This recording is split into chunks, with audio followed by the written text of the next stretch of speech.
J'ai réalisé l'expérience à nouveau, cette fois-ci en rajoutant un peu plus d'acide sulfurique et en prenant des relevés toutes les 5 minutes.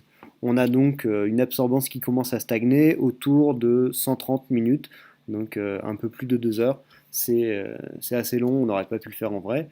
Ce qu'on va faire maintenant, c'est remettre toutes ces données dans un tableau sur Logger Pro.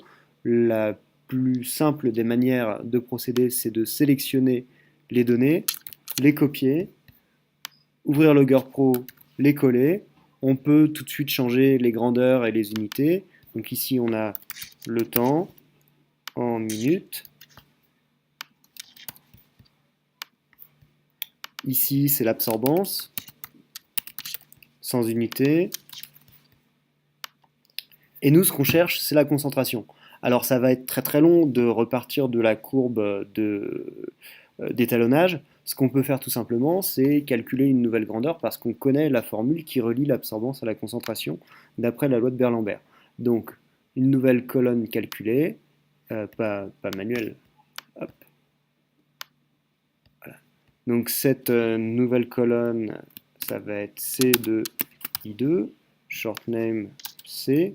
Et l'équation, ça sera, on va prendre la variable absorbance divisé par 507,8. Voilà. Et donc ici, on a notre nouvelle colonne calculée.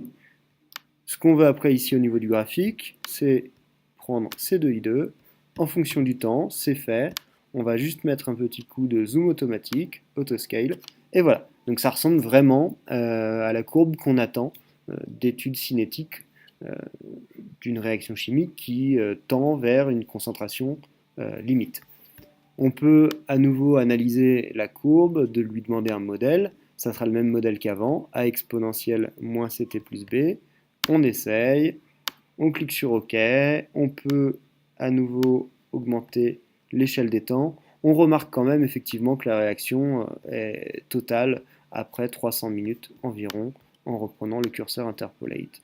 Voilà. Et donc là, on a une concentration de 0,0039 mol par litre, concentration finale en diode formée. Et donc,